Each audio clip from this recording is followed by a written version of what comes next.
नागपुरी मेजवानी बघणाऱ्यांना पौर्णिमाचा खूप मनापासून नमस्कार.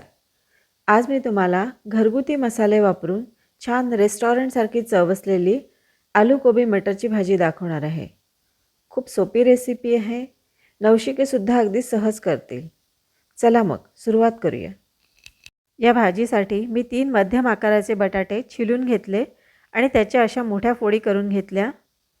1 पाव कोबीचेही असे मध्यम आकाराचे तुकडे करून घेतले. खूप बारीक तुकडे नाही करायचे. पातेल्यामध्ये 1 लिटर पाणी घ्यायचं. त्यात थोडीशी हळद घालायची. हे पाणी छान उकळायला लागलं की मग यात बटाट्याच्या आणि फुलकोबीच्या सगळ्या फोडी घालायच्या. या फोडी आपल्याला 80 ते 90% शिजवून घ्यायच्या आहेत. या फोडी आता शिजत आलेल्या आहेत. चेक करून बघूया.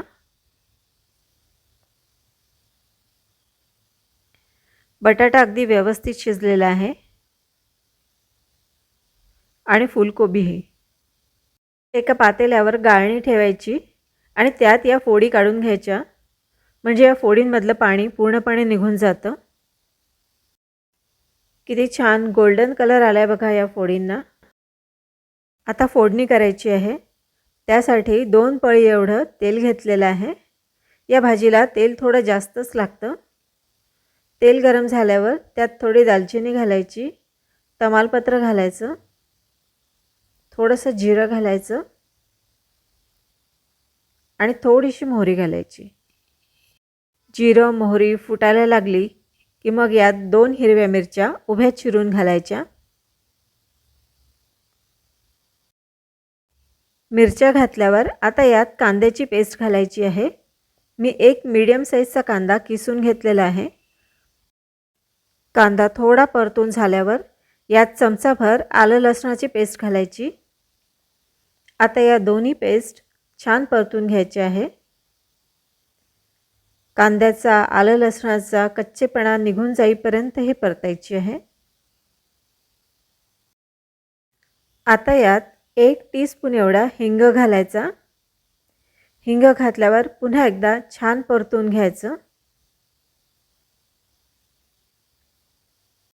आता मी 1 मोठा किसलेला टोमॅटो यात घालत आहे. टोमॅटोला सुद्धा पूर्णपणे शिजेपर्यंत आपल्याला परतवायचं आहे.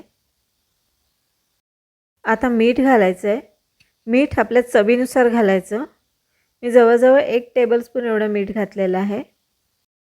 मसाल्याला आता छान तेल सुटायला लागलं आहे. म्हणजे हा मसाला आता अगदी व्यवस्थित शिजलेला आहे. आता सुके मसाले घालूया. मी 1 टेबलस्पून एवढी भाजलेल्या धण्याची पूड घातली आहे. 1 टेबलस्पून एवढी भाजलेल्या जिऱ्याची पूड घातली आहे. तिखट घालायचं चवीनुसार.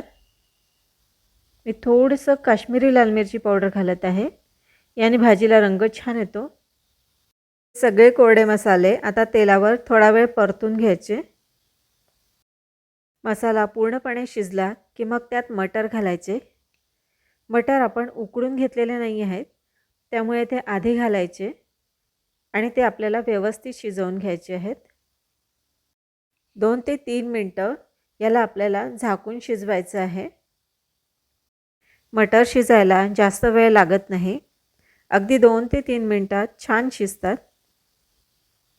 मटर आता अगदी व्यवस्थित शिजलेले आहेत.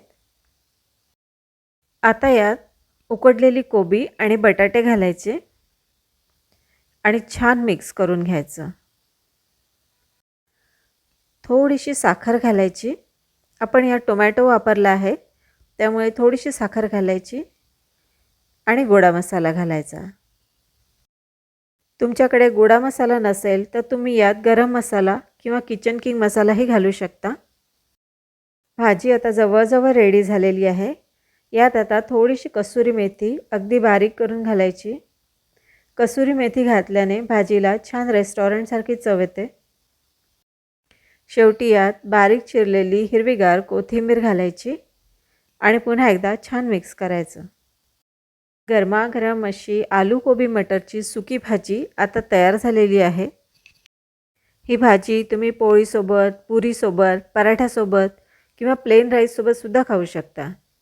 सुकी भाजी असल्यामुळे टिफिनला सुद्धा तुम्ही ही घेऊन जाऊ शकता. तेव्हा अशा पद्धतीने आलू कोबी मटरची सुकी भाजी तुम्ही ट्राय करून बघा. आणि ही रेसिपी जर तुम्हाला आवडली तर लाईक, शेअर, कॉमेंट करा.